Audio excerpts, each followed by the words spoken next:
What's up, guys? My name is Suicide Grind. Today we're doing a thing that I really felt like I want to do this because it's been building up in my head just now. But I mean, I didn't want to let it build up over time too much, so I decided I'm just gonna go right ahead for it right away. And as you see, it's an X Japan album tier list by the title, of course. But the main reason I'm doing this is because I can actually talk about it, unlike when I did my Nile album review, I was like talking like this and be fucking all whispery and shit. But this time I can actually talk about the albums and stuff that I've experienced. And I also recently, yesterday and today, listened to the Vanishing Vision, being yesterday, and today I listened to Dahlia. So, though that could be a reason to wait a little bit on the video just to listen a few more times, I already have strong opinions on both of those albums that I can bring to the table, and I am very biased towards this band because if you didn't know, music is a really good thing to have in your life for feeling better sometimes, like moods that, like, if you're feeling down or shit. Like, dude, X Japan is always, like, a great mood bringer for me. Like, I always feel in a great mood whenever I get the Endless Rain. And, I mean, I found X Japan in 2019, 2020, sometime that period of time. I don't really exactly know what year, but I know it's one of those. So, 2019 or 2020, I found X Japan. Whatever. My cat is freaking the fuck out right now because she's had food recently, and now she's playful, which is weird, because my cat is like 70 years old in human years. Anyways, that's not important for now. Are you fucking okay, kitty? Meow. I don't know, she'll be fine. She'll just be playing with herself anyways. So, I feel like I shall go in order, which I'm not exactly sure, but I think it's something like this. I think that's the chronological order. I'm obviously gonna go with the first album, which I listened to yesterday, but I have very strong opinions on this. As far as rating it goes, oh shit, that's actually hard. Because here's the thing. I could put it in A tier because of a very valid reason that I'm gonna state that it's one thing I don't like about the album.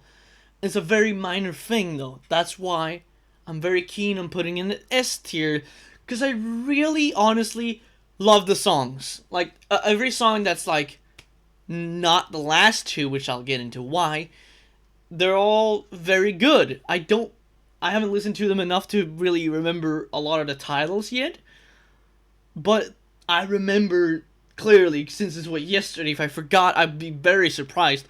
I remember at least ranking it 8 out of 10 in my books. Took away 2 points because of that ending. And the reason why I want to put it in S tier is because, although not the first music they released, they released EPs and stuff and singles before this. It's their first professionally recorded album, using that term very loosely here. It's the first album where it's like full, a lot of songs and stuff, shit going on left and right and center. 1988 was a great year for music, honestly, let's be fair. And that brings me to the songs. Just from the start to finish, they have their sound already in the first album, Vanishing Vision. I mean, dude, they already sound freaking awesome. I just realized that it's not synced, but now it is. They're already awesome at this point, so that's why I want to put it in S tier, because they have their sound that I associate with X Japan. What is that? The sometimes heavy riffs, fast-paced, just, stuff like that, but they also have some melodic parts, and I believe there were some slower songs as well on this album. I don't quite remember, that's what I'm saying, that I'll just go off what I feel. So that's a strong reason why I want to put it in S tier. The songs were just, they were already there. The X Japan I know and love, it's there. Um, Reason I want to put it in A tier is two last songs would later be on Blue Blood, which is the next album we will go into. And that is, in order, first, Kurenai and Unfinished. Kurenai is not bad. It's still a really good song. It's still a really good song on this album, but the solo is lacking a lot. It almost feels like it was recorded before everything else on the album, because the solo feels so off. Everything about that solo, it's a good solo. Don't get me wrong, but it's not Kurenai, the one that I know and love. That solo, and of course, this one, I believe, unless I had some special edition going on, the song was in in English. This one, an English version on Vanishing Vision. And the lyrics, they don't hit at all. They don't hit the same. The song feels like definitely the predecessor. Let me just put it like this. The song feels like the fucking, the game that comes before the story, the first part of the story, and the pre-story. I don't fucking remember what the word is for that, but I'm sure someone will be able to know it. So, and then we move on to Unfinished. Very accurately titled in this album, unlike in Blue Blood. Because in this album, Vanishing Vision, you end off the album in the middle of a song. It feels like that way, at least. It feels like it just ends in the middle of the song, and a part in the earlier stages of the song is just completely missing. Honestly, not something I really would like to see. Like, because I do want the vinyls for every single of these albums. It's not a great thing, okay? It's pretty, it's I mean, it's fine, but like, it feels like they used a song that wasn't even done yet. Which, honestly, I love the album's songs that are like originals to only that album and not re-recorded later. So it will still go in A tier. I will be generous and okay, I'm going out of fucking full screen. Hopefully that will fix it. Yeah, I'll put it in A tier. You can't see that because, let me see. Okay, now it works. Okay. But damn, I really talked about fucking Vanishing Vision for a long time. That just goes to show that I have a hard time deciding whether it's an S or an A. But I have to put it in A just because the last two songs, they shouldn't have been on there. Honestly, they should have just waited to perfect them, in my opinion. But, they probably did not think about it like that when they were actually releasing that album. So, But Unfinished should have been obvious that you can't just end a song in the middle of it. It doesn't give effect. It doesn't give, like, a special feeling. It just feels like you ended off where you weren't finished. You just left us there hanging. It doesn't come off great. But I want to move on before I talk about this one thing too long to my favorite album. Definitely favorite album. Like, I consider buying, like, a vinyl that they used for, like, Japanese radio promotion or some shit like that on Discogs. It's like $800. And I'm considering saving up for that. Just because I want the vinyl. This album I want on vinyl more than any other vinyl. Because, more than any other album, even. Because even though Morbid Angel is my favorite death metal band, and Vector is my favorite metal band, period, none of those bands have written Blue Blood, the album. It starts off, prologue. I didn't know what to expect going into this. I think the first song I heard was the 1989 fucking Blue Blood version of Kurenai. And then I fucking listened to it on Spotify, the entire album, and it was just the prologue, the first, like, the intro to the album. Thank you. Thank you. There's some hope on this planet. This intro is like one of the most epic, happy sounding tunes, instrumental tunes that I've ever heard, I think, on guitar. And it's just so uplifting, and it feels great when you listen to it. It feels like, yeah, baby, I just did something awesome and I won. It's like you're winning a prize. That's how great the intro is. Just to demonstrate, it starts very simple, just like that, and then they go on that note, and then they go.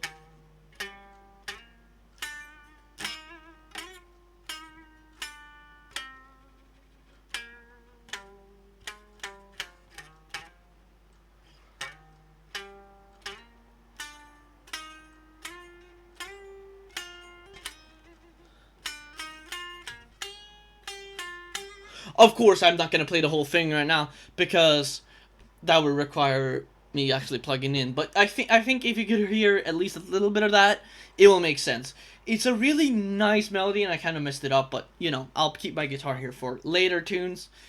And you know,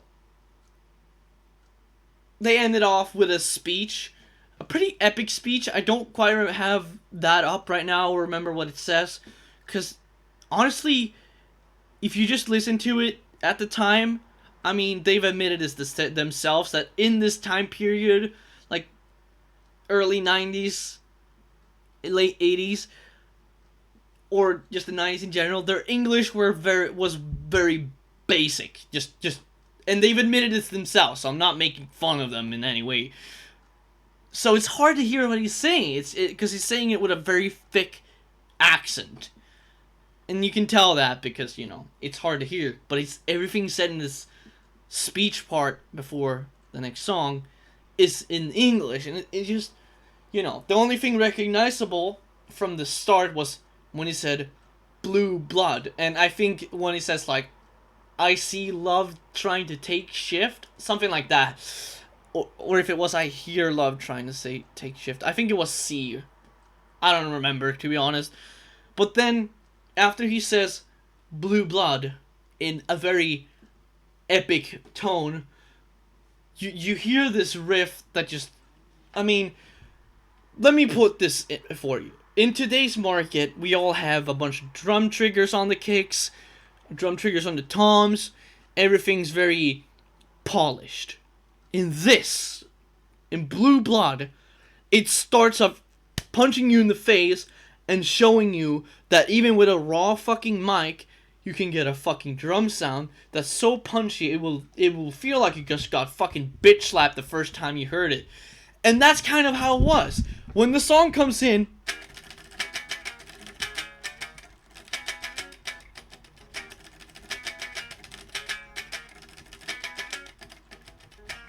that riff as well is just awesome.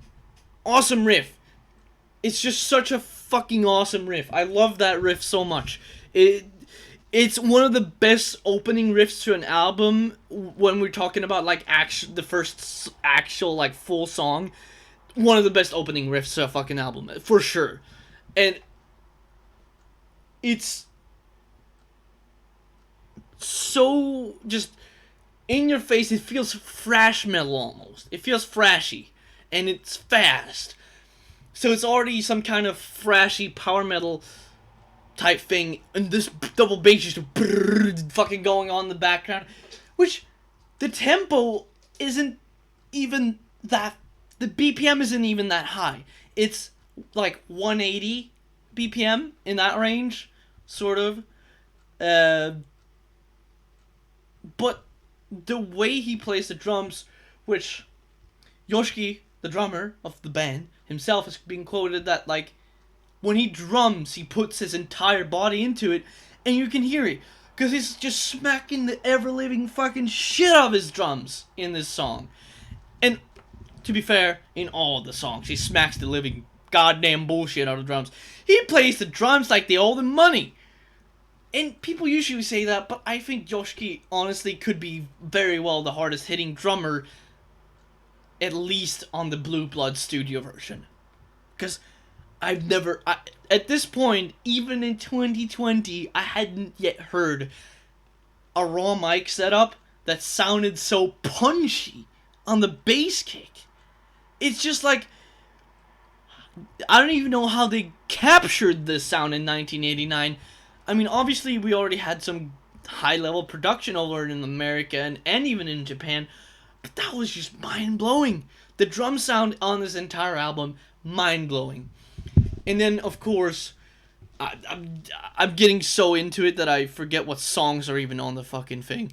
That's...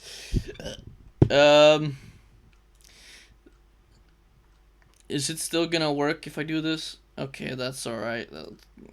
X Japan, here we go. Then Weekend. Oh, how could I forget that Weekend is the second song. I will address it as the second song, and I will keep doing this. Weekend is just it's such a feel good song, even if the lyrics. Actually, I don't know. I don't know. The lyrics are always like. Sometimes I can't tell whether it's a happy or a not happy song. Let me just say it like that. But this song feels happy. Everything from the riff, like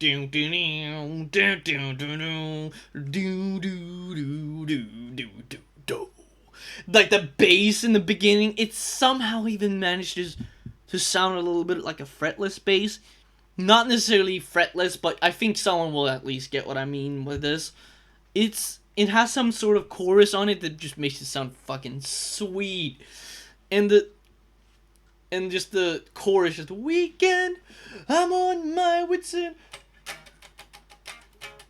I could, like, I don't care where I am. I don't care how many people are around with me. When I'm outside walking, when that chorus comes on, I'm fucking singing. Maybe not in 3 a.m., but, I'm singing that if I can.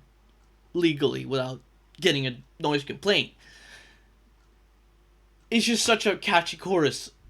And I know catchy choruses are a way of capturing the fan, but I honestly feel like even the chorus has pretty good songwriting, which, let's be fair, X Japan, great songwriting, even from Vanishing Vision. That's why it's in an A tier and not lower, because, all those songs. And then, of course, after Weekend, Easy Fight Rambling. Ooh.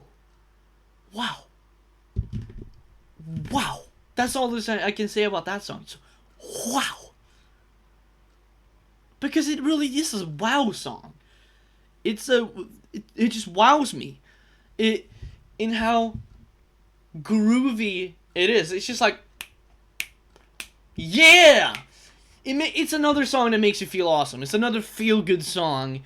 And, this one makes me want to dance, man. It makes me want to go on a dance floor and fucking throw it down, Easy Fight Rambling is more in a bluesy vein of music, but that's what I love about it. The solo is very bluesy, but also very tasty. Everything is very tasty, and they also dabble a little bit into melody, and they shred as well.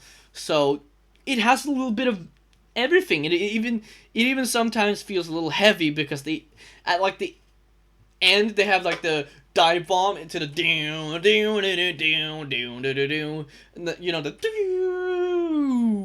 and then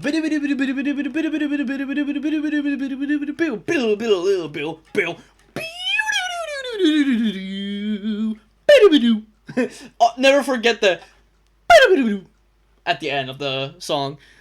I mean, it's just that pit is a little heavy, honestly, and not even a little. It's pretty damn heavy, that part, for what the style is, and it's just a good song. And I'm going over every song in this album and in the next album as well, and the next one after that, and the last one I'm probably not going to, because that one basically is one song that, well, we'll get to that. And oh, well, if I wasn't already rambling about the songs on Blue Blood, X is the next song on the album. Oh, X is a song that doesn't just uh, serve as a very good song.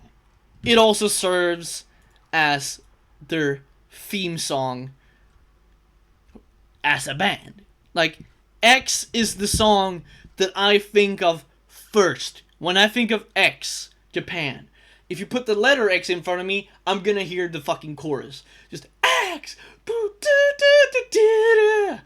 I'm always gonna hear that.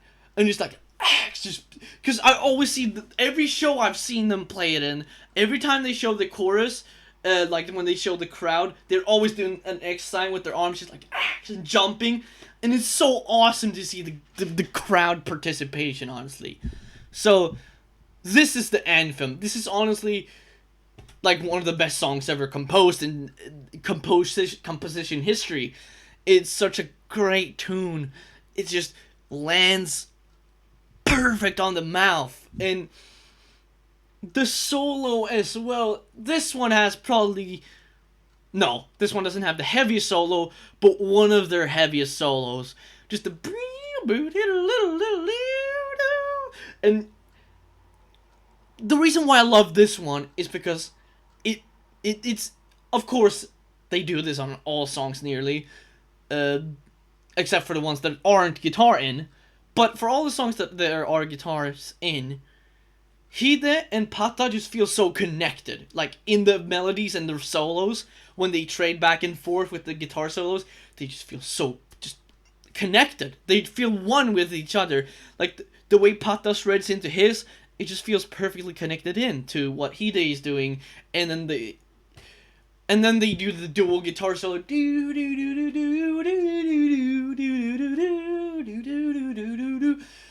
And it's so perfectly melodic, where it's like, it's simple. You could probably learn how to play it and learn and become really good at playing the song, but you would never be able to compose it on such a level. I wouldn't. I would put it way past me to be able to do that. And if I ever do, I'm gonna slap myself in the face to make sure I'm still alive. Because I'll be very damn surprised if I write anything even close as great to X. X is, well, technically the band name, and every time they enter the stage, they yell that we are X, then that's who they are. But every time in the, like, middle of X, they don't yell we are. They yell you are, you are, you are, we are, we all are X. And that's what I love about this song. It's not just the anthem of the band, it's the anthem of the fans as well. It brings us together, and it just has a great message that X is not just the band, it's the fans as well. Everyone who is involved with the music in any way, shape, or form, whether you're just listening to it and enjoying it, or being the actual members, you are part of X. That's what I love. It's a great community of just people. I love that when I see great community stuff like coming together, and just that is just awesome. I love that. But I'm gonna move on to the next song because, you know, and of course the chorus is epic. And the next song, Endless Rain, I've already mentioned it. One of the most beautiful songs ever recorded, in my opinion. But that's a very biased opinion. But I just can't put it past me.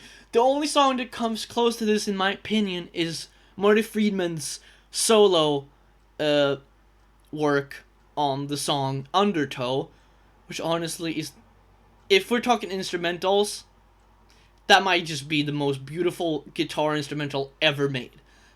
You can't say any else. There's no song you can put in front of my ears and have me like more than Undertow when it comes to instrumental guitar. It's just, but that's not what this is about. Endless Rain, it's just a perfect accommodate. It just perfectly shows the capabilities of what a ballad can be. Just put up any video of them playing it live and you will understand. I don't need to say more, but I am going to anyways because I love this song. Just the chorus is so perfectly beautiful. Man, the things, there are not enough there's not enough value in the world to describe how much this song just makes me want to give that goddamn Toshi a hug. This song just makes me smile every time, and it's another feel good song in the sense that it's just so beautiful and it makes me feel happy. I love this song. I'm gonna move on, but just watch a live version of it and you'll understand everything that I just said. And why I'm telling you to not listen to a studio version and rather the live version, the crowd will show you why. That is just crowd participation at its peak, as well as with X. But then we get to the song that got me into X Japan, Kurenai. Kurenai is not just a good song. It's not just the song that just like gets you into the band. I think a lot of people probably got into the band because of Kurenai. Let's be fair. It's not that surprising. Kurenai is, if X didn't exist, I would say Kurenai is the anthem of X Japan. It's just the string intro and then the guitar. I'm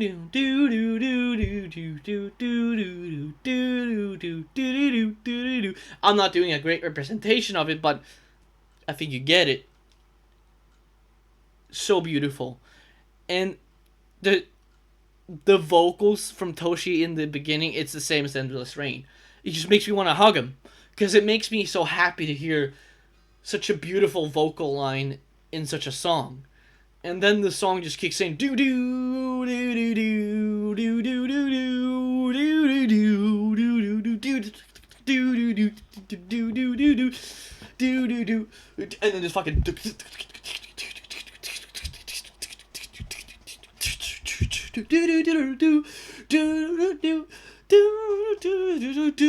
dude, I'm fucking getting into it just thinking about a song. I'm jamming out when the song isn't even here, just because I'm thinking about the song.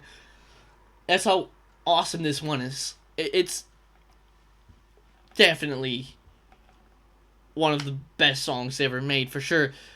Because even with this verse and the double bass, which is like 160 BPM, but it's still awesome as fuck, because it's just so hard hitting and perfectly good.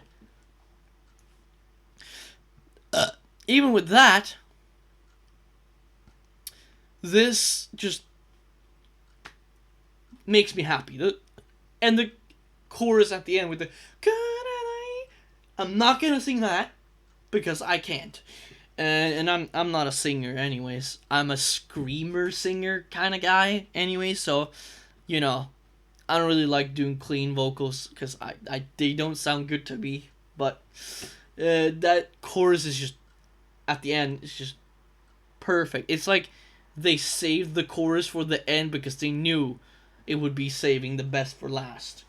And the way they just do the chorus, then go back into like a bridge after the drum break, the little drum solo from Yoshiki, and then go back into the chorus again.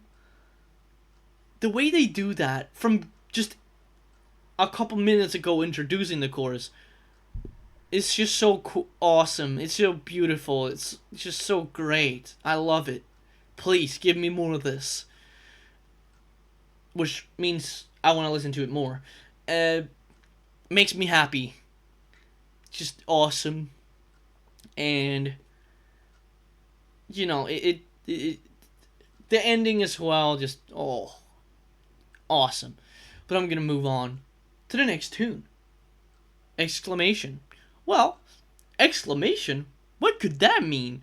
Well, if you want a about 4-minute instrumental where at first it's kind of like you're not really sure where it's going, but then it kind of picks up a the way I think of it, because of the like almost tribalness of the toms, and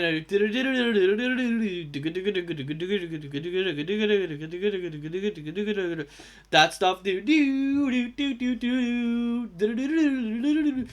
it makes me think of like a tiger. It's like a theme that would enter when the tiger comes in on a movie scene. That's the best way I can describe this song. It's a really good instrumental, and there's not much more to say, because this one is best captured by listening to the studio version and just enjoying it yourself. So then we can go into, yeah, I'll say it, the heaviest song that X Japan would ever release. Okay? Sure, what's up? So, how?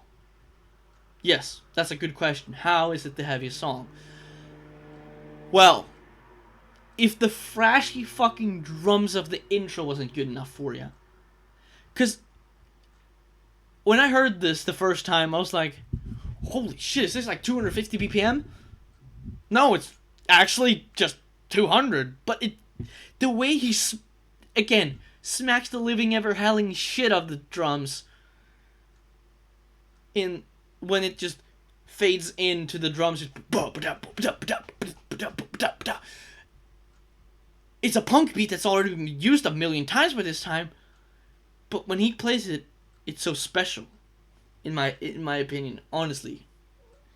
And then the guitar riff comes in, just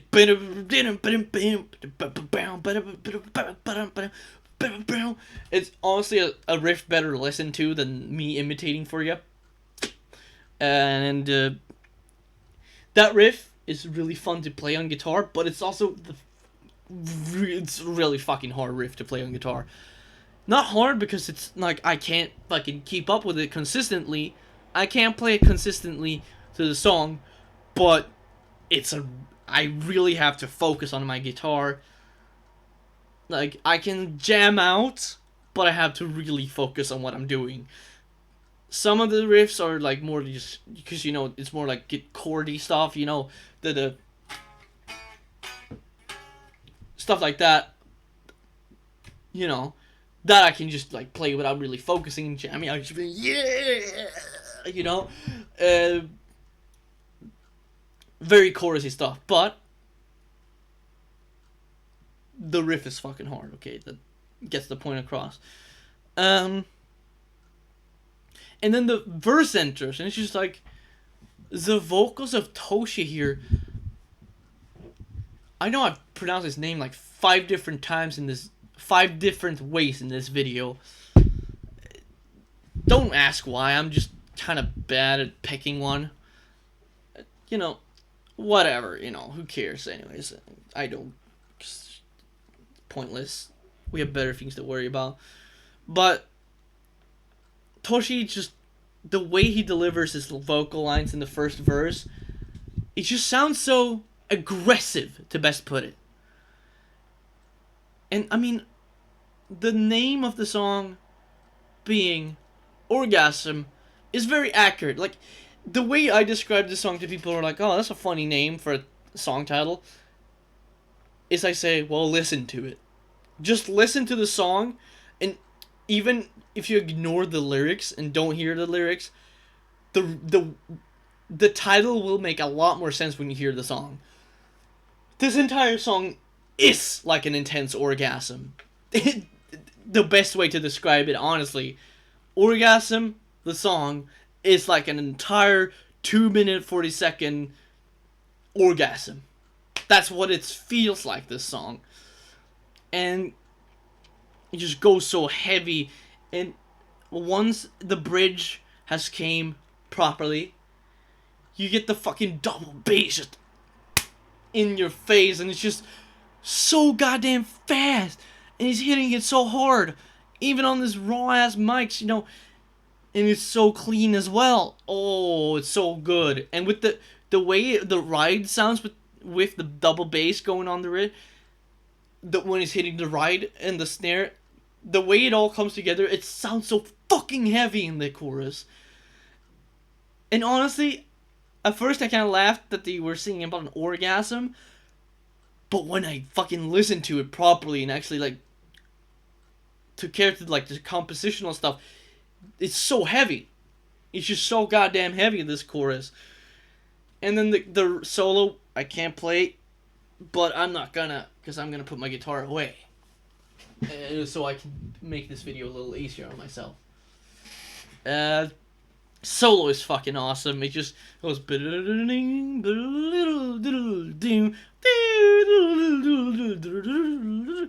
It's honestly, I think, one of the hardest solos I've learned on guitar.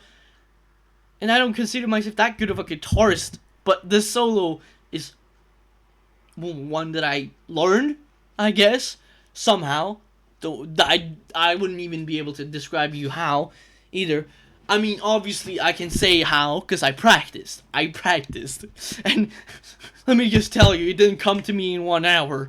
That's for sure. It's a hard solo. It took me a while to get. And even with, like, a couple years of, like, actually giving a fuck about playing guitar, it doesn't matter. It's so hard to fucking play correctly even after learning it. I still mess it up, like, every time. Because even though I could sit down and just... No. It's so hard because of its fastness right now. Like, yeah, I can nail it consistently, but I'll be sitting there like, oh my god, this is so hard. Oh my god. You know, I'll be sitting there like just fucking freaking out because it's so hard. And then the chorus just comes back and it's faster this time as well. Because the BPM is kind of floaty. And it's just... It's so good. And then it ends perfectly, which is like... It ends abruptly with a fucking lightning strike, and it's just the perfect way of describing the song, honestly. It's a fucking bang. And Celebration. I wanted to keep it short for the rest of the songs, but I just realized this is going to be a heck of a long video because I have a lot to say. See, the fact that this video is already 37 minutes just shows how passionate I am about this music. But, yeah. Celebration. What cannot be said about this song? What rather can be said that hasn't been said? Of course, people have, for generations, since the 80s, constantly said how good this piece of music is. Because it is. It simply just is. That good. The riff just... But specifically, the first time you hear it, when there's no band in between. There's no backing band, basically. When it's just the riff itself, it sounds... not mean, but it sounds so gritty and cool. It's like he's almost doing a pinch harmonic on every note, and it sounds awesome. It's almost heavy in a way. Not even almost. It's pretty heavy in multiple ways. And it just grabs my attention every time. I'm just like, Celebration. And the drumming in this one, for being a rather slow song, the drumming is still super exciting. Even though the drumming is keeping it simple, it's still throwing in Yoshiki-isms, which I would call them. And it's just awesome, honestly. Just this one, I will just leave it at listen to it. Rose of Pain, very long song, very awesome song. Listen to it. Please. That one, I'm not even gonna... I mean, of course, down, wee, fucking epic riff and just, and then it goes faster, like in the middle of it, just, please, just listen to it, unfinished, this time, it's not, it's finally finished, oh. It's a really fucking good song, listen to it. Please, I don't want to ramble too much about these last songs, because I want to get to Jealousy. But yeah, it really damn took me fucking 30 minutes to rank this album. I think it was obvious from the start. It's an S tier. It's my favorite album of all fucking time. There's not more to say about it. Jealousy. Well, you know, that's kind of a good word to describe how I feel when I hear the way these band composes their songs. Yes, I am jealous of X Japan, of how good they are composing their songs. Because S-dur, I don't quite... Actually, it kind of starts pretty nice. It's mostly just an instrumental. Of course, it's an instrumental intro. But it's pretty cool. It's not quite that memorable in terms of like actually remembering it when you haven't listened to it in a while. But it is one I never skip. I always have to hear S-dur before Silent Jealousy. And when you come to Silent Jealousy, you get the beautiful interlude. Just doo-doo, doo-doo, doo-doo, doo-doo, doo-doo, doo, doo, doo-doo, doo-doo, doo, doo, doo, doo. And it's of course the melody of the vocals in the chorus. But then the riff is also like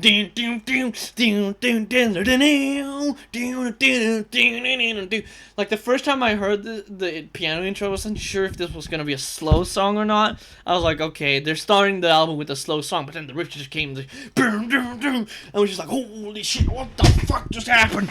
And I was taken away by the fact that they started the song. Obviously, I was happy because it was like a similar thing to how Prologue is a little more slow and beautiful, but then you get into the Blue Blood and it goes dun dun dun dun, you know? It did the same with Silent Jealousy. I love that. Awesome introduction to the album. And I say it's a fucking great song. I'm not even gonna talk too much about it, but you know, I don't need to say more than that. It has great composition, the chorus is awesome, the solos are good. I love even the mixing on this album, as of course I said with Blue Blood, on this album, it's just, the mixing is on point. It's almost like, I always think of like, wait, is Jealousy similar to Blue Blood? But when I get into the album Jealousy, I've already, like, once I actually get to the drums,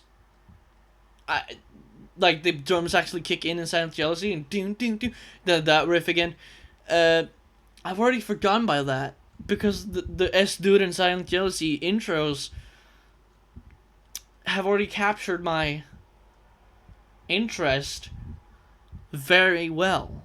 And by that point, I don't even care anymore to recollect what I think about the drum mixing, because it's just so perfect, and it just comes in. And listen to it, please. Just listen to Silent Jealousy. Miscast.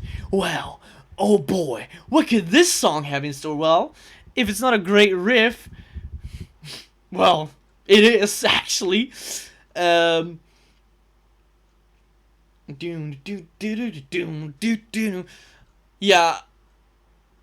it's a pretty great song. It's hard to remember because I'm thinking all of this at once. But it's really freaking good, you know? Just listen to it. And then the only other song than Kurenai that I feel like I have to drum cover one point in my life before I die, even if it's not that great of a cover, Desperate Angel. It starts in like a boom, ka, boom, boom, ka, boom, boom, ka, boom, boom, that kind of beat. So you're just like, okay, it's just gonna be like very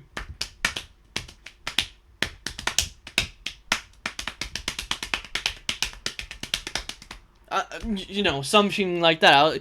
You would expect it to kind of follow that beat, but then fucking he goes full on Shuhei mode. If you don't know what that means, listen to Imperial Circus Dedication. You just go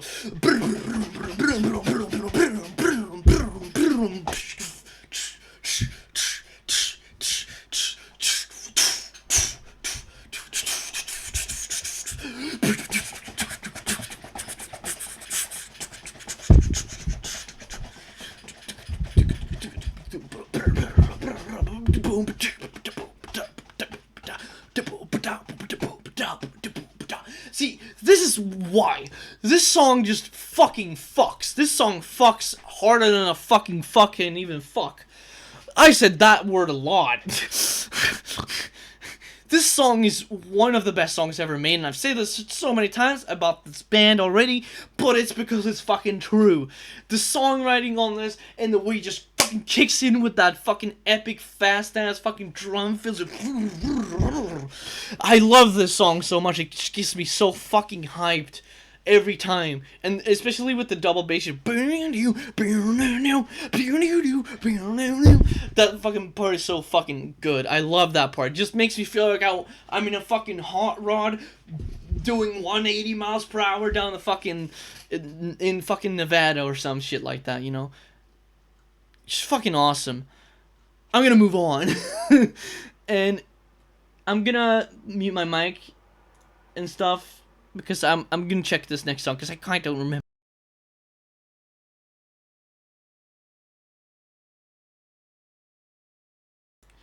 Okay, this one is very beautiful. White Wind from Mr. Martin, which is nicknamed Patas Nap, which I'm assuming is Patas composition now. I never fucking read that. Patas Nap. I love that. It's now I just imagine.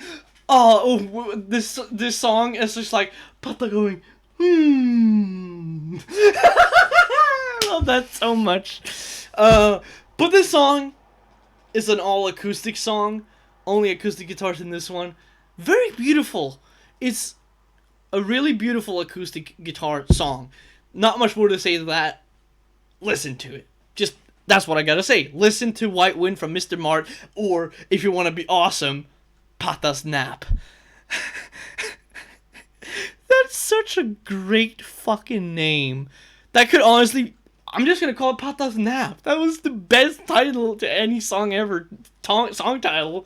Patas Nap. Oh my god, I love that song name so much. Oh my god. And the thing that makes it actually like extra funny for me is it's in these like symbols that I don't know what they're called, but you always see them after someone says ooh woo. It's like the little gay anime symbol, and it's in those two surrounding. And it's just Papa's Nap. Oh, it's like I just imagine do do do do do do do do do do do do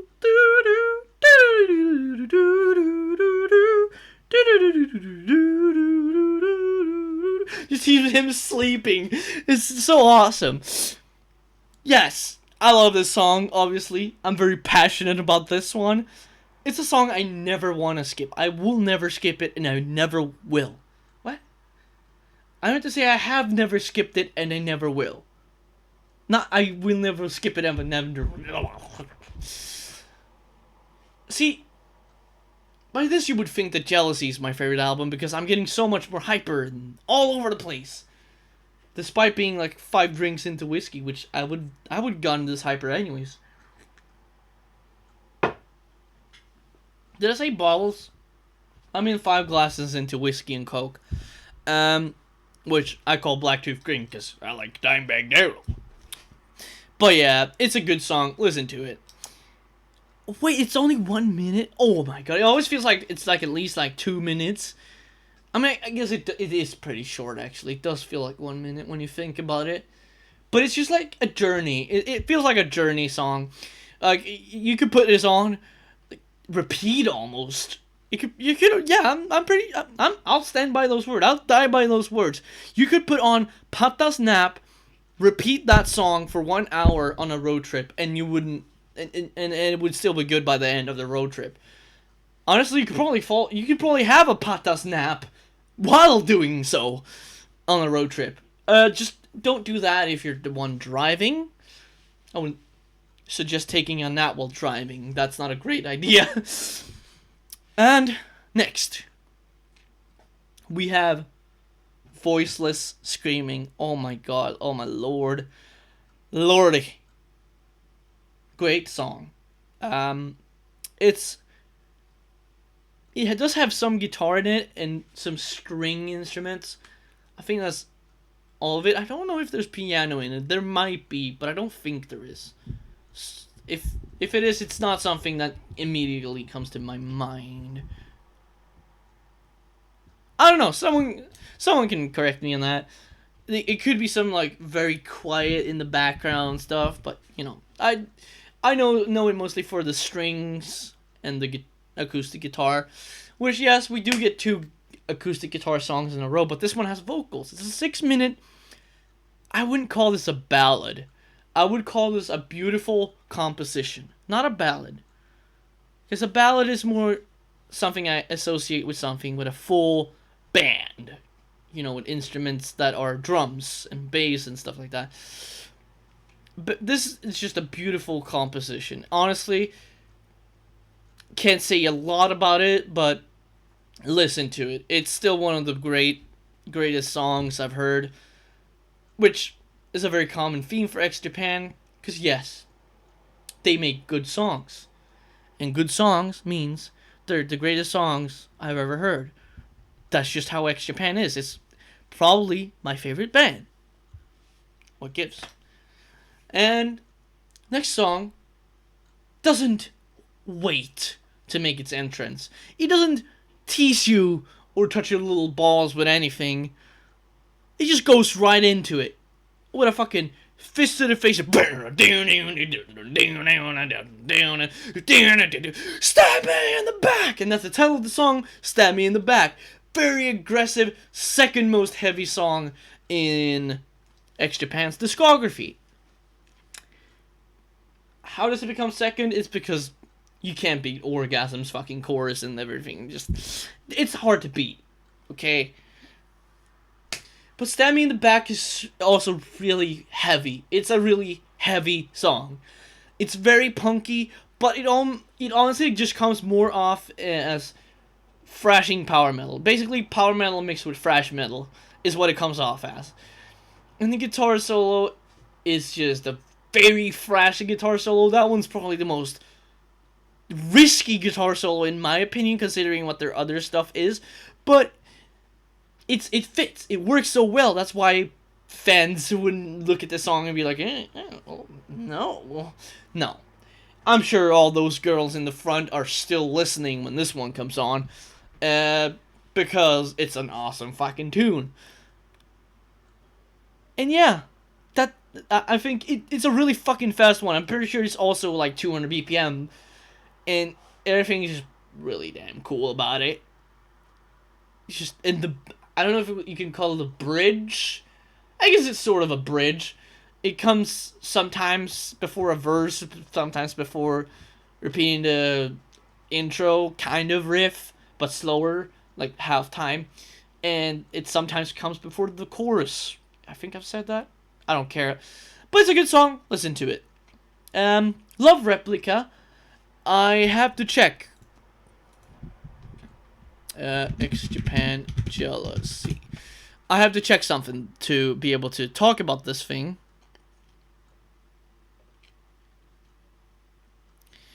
Does it say? Okay, yeah, that confirms it. So, Love Replica is what I would say is sort of Hide's theme. Similar how to, you could call Pato Snap as Pato's theme.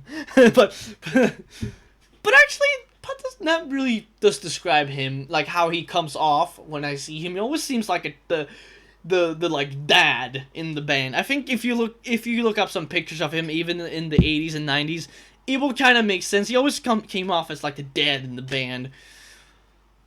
And he always seems like wholesome. He always looks like he's just like wholesome guy and good guy to be around. But, you know, this feels like Hide's theme in a way. And it's really hard to describe what kind of genre this would be. It's obviously some form of progressive rock, but I would even still call it metal, because I think X Japan is a metal band, a power metal band for the most part. But that's just because, for me, they have that power and strength. And it's a very experimental kind of weird song, but it works. Because even while being experimental and stuff, he puts in melodies in there where he harmonizes his guitar.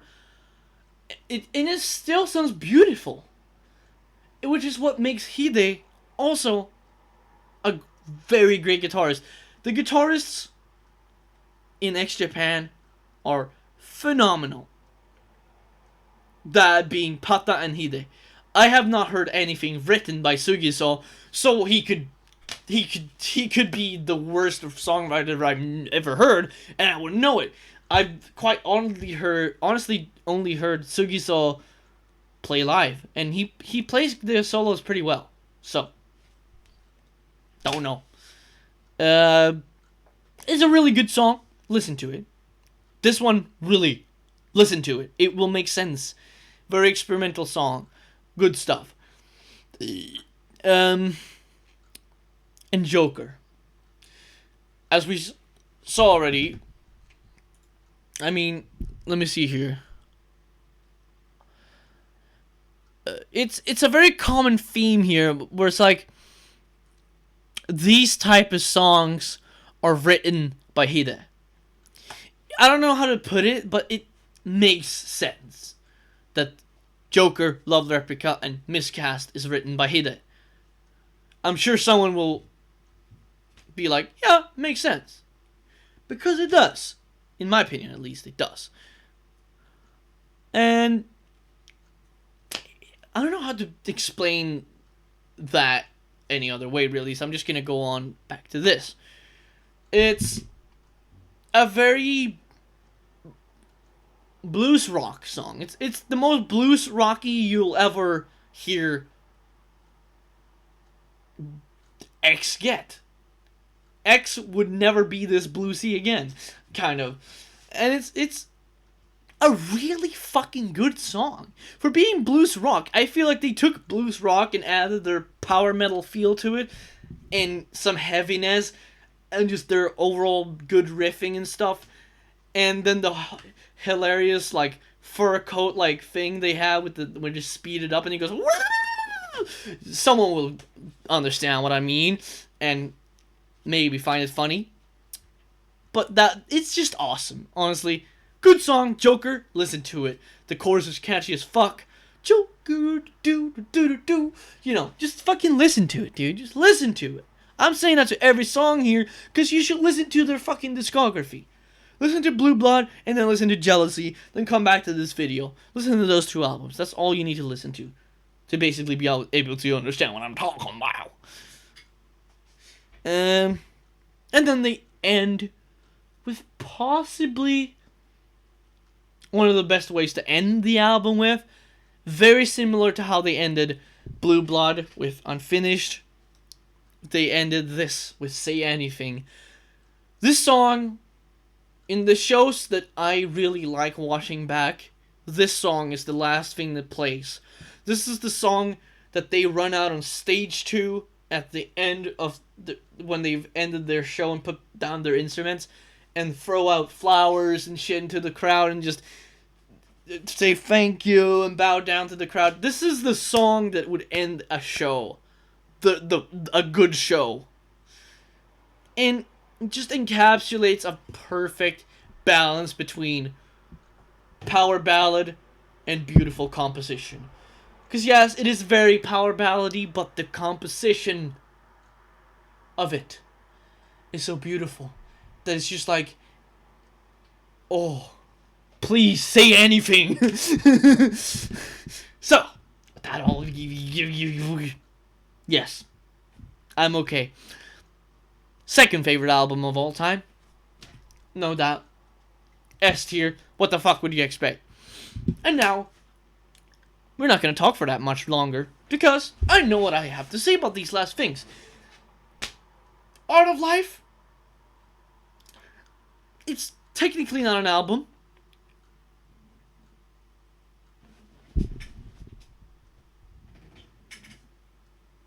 Oh, whatever. Art of Life is technically not an album. It's technically just one song in 3 parts, which also conveniently are technically just one song. But Art of Life, I feel, is its own little thing. They do have some ex-Japanness, like the riffing and stuff, and guitar solos. But I feel like I think it's the second movement. It stands out. Like let me put that. You get the piano bit, which I would love to see this live. Art of Life is just like a perfect encapsulation of how much ex-Japan can you get within 30 minutes. And they put as much ex-Japan as possible into it. The way it goes from the beautiful melodies to do do do do do do do do do do do. That does not sound very beautiful. It sounds very simplistic. Trust me, it works a lot better in the context of the song. To just him fucking dude, I mean, you might think me I'm crazy there, but that's what he does. That's how he does it. He fucking smashes his piano. And knowing the band, how they have stuff. How they have stuff? What? Knowing the band, basically. This obviously has the reason why, like, why does he hit his keyboard on top of this beautiful melody? Why does he hit random notes like that? Just do do do do do. Like it sounds like it sounds like a kid playing the piano. Why does he do that? Why? There's always a reason for this in ex-Japan's case. Like of course Yoshiki being the guy who made this, it's I don't exactly know because I've never looked into the meaning behind this. Like, what's the matter? What's the meaning behind this? But every time I hear that part, I don't skip it. I listen in curiousness of, what could this possibly have for a message? Like, it's the most abstract I believe they'll ever get. It's an abstract song, really, when you get to the piano part. And that's not in a bad way. That's not a bad thing at all. I'd argue that that's the best part of the song. Because it's so memorable due to the fact that out of nowhere he just starts slamming his keyboard. I mean, piano. Sorry. I say keyboard because I'm used to people raging as gamers. Yeah, I'm a gamer, you know. I love playing games. But you know. You know what I mean.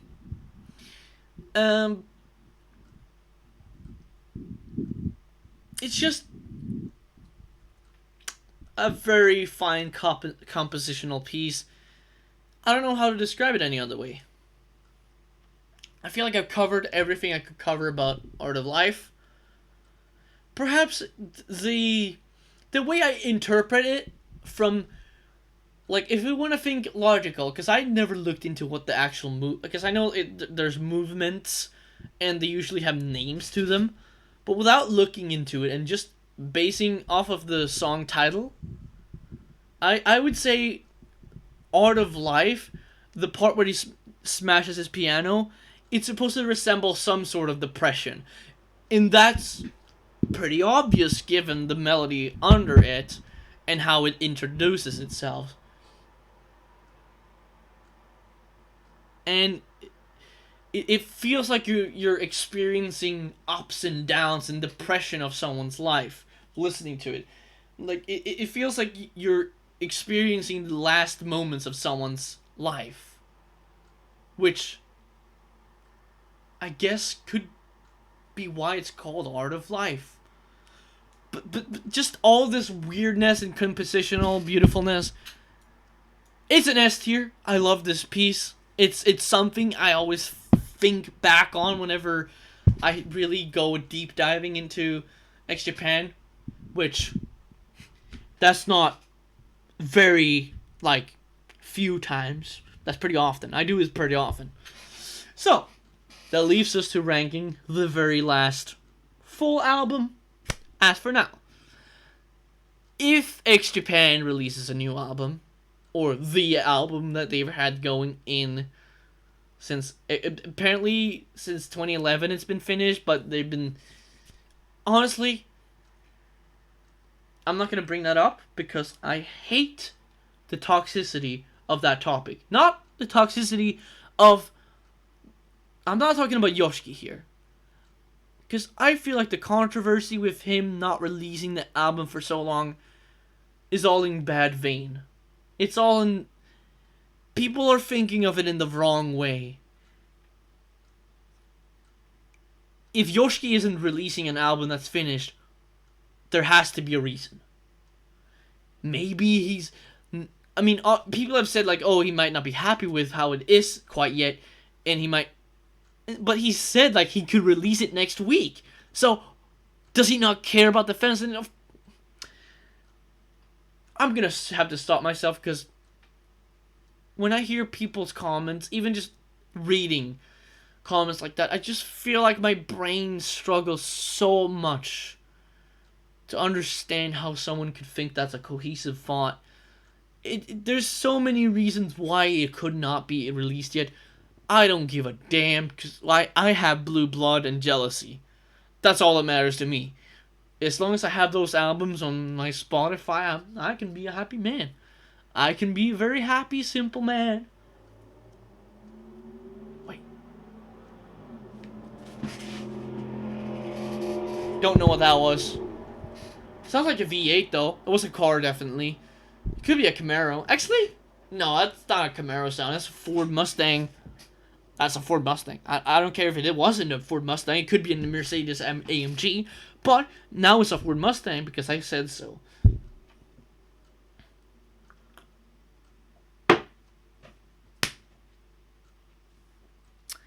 But yeah. It's an endless topic that I don't want to see here. It's not something that is worth bringing up. So, apart from that, just ignore that, honestly. But Dahlia. What is Dahlia? What does it mean? I have no clue. I just listened to it today. And I have to look up so I can remember.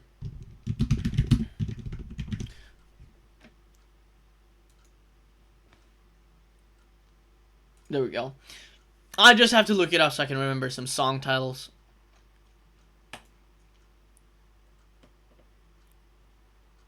What? He wrote that? Okay. Well, shit. I didn't think it was possible, but I just looked into who wrote what for the first time on that album. I mean, this makes sense, he did. And Drain is a very interesting... I should start talking about it. Basically, this album, start to finish, is a little more progressive. This one is definitely... I will pass it off as kind of metal. It's kind of a metal thing, but it's a very progressive rock type of metal thing. It's to normal people, just call it progressive rock. I'm not normal, that's why I call it metal still, because I'm in a little bubble of my own. Yeah, just progressive, very progressive rock and very experimental. The first tracks are very reminiscent of the past. Like, I believe Dahlia, at least, the title track, it sounds very similar to stuff like the early bits, like Silent Jealousy is the most common song, honestly. And Scars, I don't quite remember it right now, but I remember I liked it.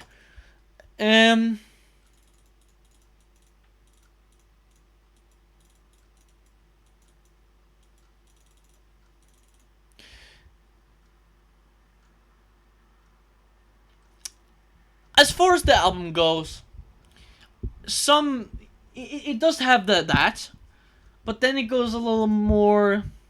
Then it goes soft. Then it kind of. I don't know if it goes back really, but it gets more rocky here, and then it gets a little experimental, and then it gets very experimental towards Drain. Drain is the most experimental thing I've ever heard. I think, honestly, ever. It's very experimental. It's a hard album to describe, cause it's its own thing. It's very different from the earlier albums as a whole. Um. So, how do I feel about this? I'd say very strong album. Honestly, I rated this a 9 out of 10. Unlike Vanishing Vision, which I put an 8 out of 10. The 9 out of 10 was because I wished for a little more double bass drumming. Honestly, that's just how I am. I wanted a little more. I wanted a little more of that. A little more metal, let's say. But that's the only reason it's a 9 out of 10. It's a 9 out of 10. So how is it a 9 out of 10 then? If it doesn't have much metal drumming as I wanted it to. Well, it's because of the way they approached just the experimentalness and stuff like that. And I don't have a lot of favorites, but I have one. And I have one fucking favorite. What? A fucking favorite? Yes. Longing, Togireta Melody, which my reaction to seeing that was genuine. Seeing that it was written by Yoshiki, the reaction to that, just me being like, what the fuck? I thought it was Toshi 100%. I definitely thought Toshi wrote. Dude, I'm mind blown now because I thought for sure that Toshi wrote that song. Because it's mostly just him. He is there. But if you go in on it, you can probably see a little more.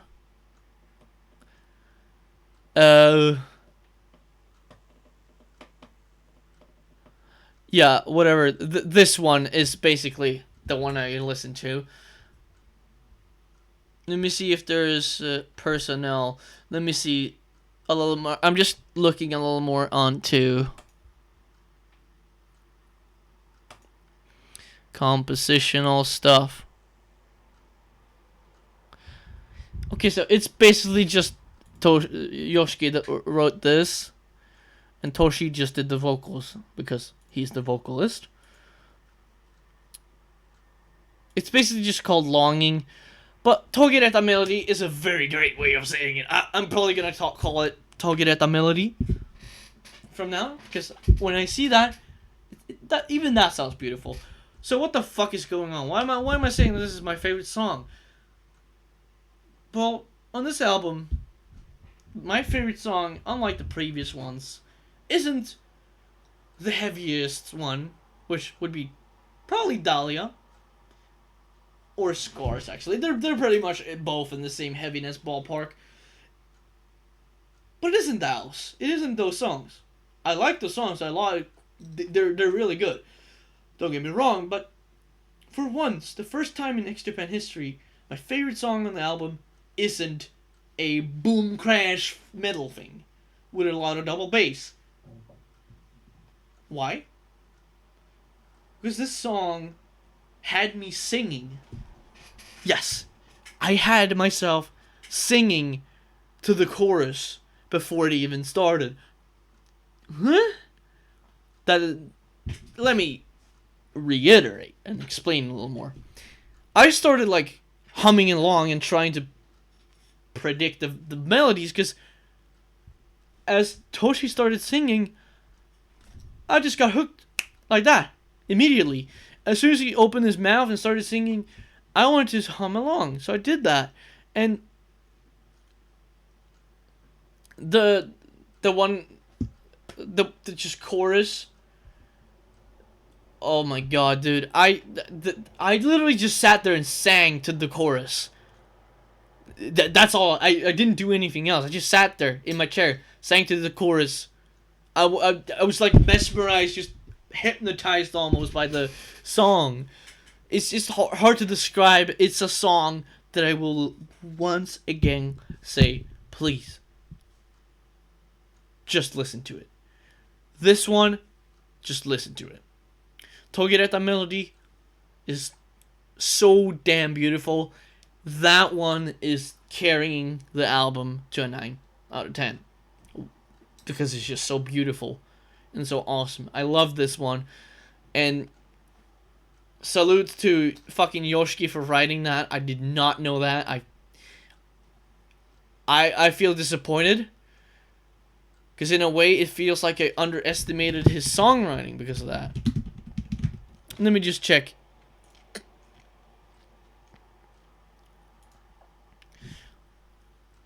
Something here.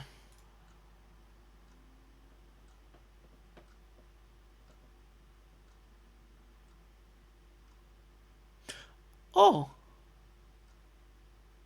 Wait, let me check something real quick, actually.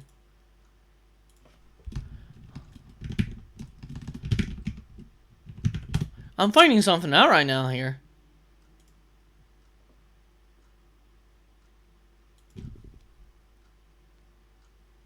See, this is what confused me. The fact that Toshi wrote the lyrics. I think I focused too much on the fact that I saw Toshi. And I didn't really look that it was just lyrics he wrote. Obviously, when you write the lyrics, you also write the melody. Sort of. I think Yoshiki was still... Wait, hold on. Wait, Taiji wrote the music? What? See, I'm getting a new appreciation for all the members just in this video. What? Who?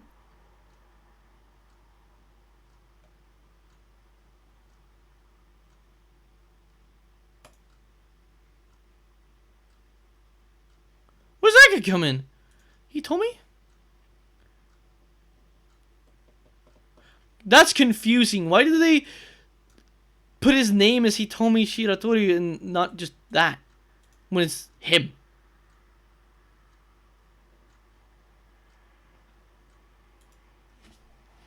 Not sure what the fuck that was about.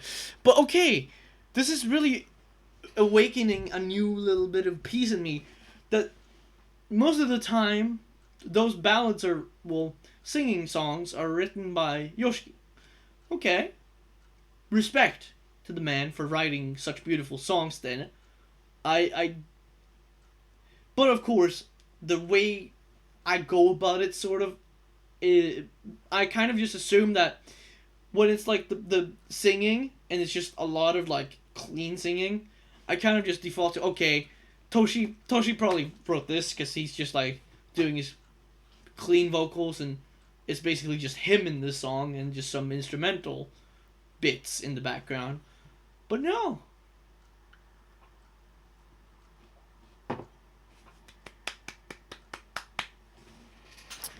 So, yeah, it's a really good one. I love this album as well. I can say that with proudness.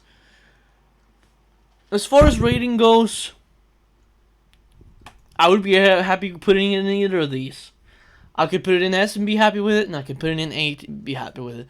And that's why I'm putting it in S. To be happy, and I'll be happy with it. It doesn't matter where I put this, really,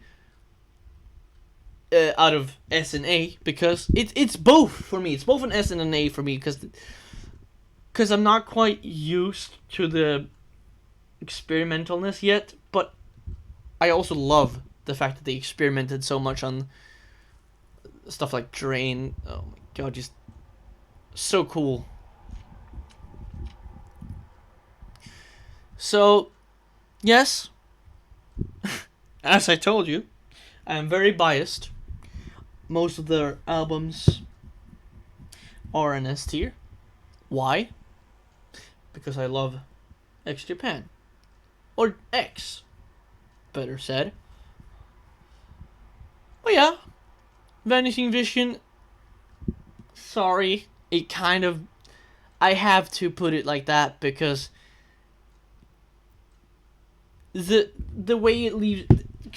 If you think about it this way, I could just listen to the album without those two songs,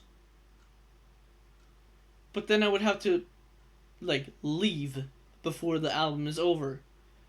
If I had the vinyl, I would be getting up and fucking turning it off manually before it's over. Usually the fucking thing, when it's done, it goes back by itself. And then it gets out of the way and you can take away the vinyl, put it back in its casing and stuff. But no. I don't want to do that. I don't... that's what takes it away from me. It really just leaves you on... It leaves you wanting more in a bad way. In a way that feels like the rest of the album was so good, so why did they just leave off in this song? Why did they just give up? It just feels like it's that they probably didn't give up, but that's how I think about it in my head. Of course they didn't give up. They just decided to have it on 2 albums and then properly did it. And of course, the point of the song is to be unfinished on this album, but having heard the finished unfinished on Blue Blood, it's hard to really put it into picture. But here's the thing. I don't think of this, like, I don't always put, like, oh, I'm gonna put this one all the way really close to the, like, oh, I'm gonna put this one like next to the S, like, all over the way over here, because I like this one the most. I've seen people rate tier lists like that, and it drives me mad. Because then it's just like you're overthinking it, rather than just putting it in a tier and then calling it a day. But I will say, these are pretty much in order. Yeah, it's in order. This one's first, second, third, fourth, fifth. It's pretty actually surprising. Because yes, I do like Art of Life more than Dahlia and Vanishing Vision and so on. But these two, Blue Blood and Jealousy, the things I would do to have the vinyls of those. I just really want the vinyl for those albums before I die, and I want to listen to them start to finish multiple times. Why specifically vinyl is because in a way I wish I could have been there to support them from the day they released Blue Blood by buying it out directly from them. I want to support the band, but they haven't reissued these albums, which really sucks, honestly. Like, they might have reissued it on CD sometime, but vinyl is pretty much unheard of, at least the recent years. So I wish they reissued the vinyl of the Jealousy and Blue Blood. But yes, that's it for this video. And I just got really tired. Cheers. I've been Suicide Grind, and you've been watching me basically say why I love X Japan for an hour and 25 minutes. And you know the motto: stay cute.